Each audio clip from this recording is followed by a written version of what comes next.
Welcome guys, in this video I'm going to show you how you can get new motion events and how to check them on your Xiaomi camera.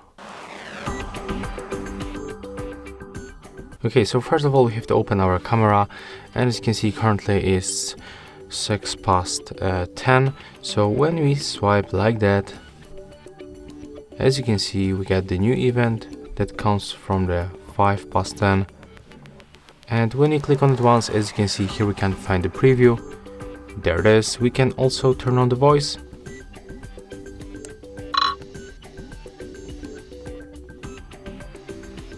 So we can hear basically the noise sound because I wasn't talking anything.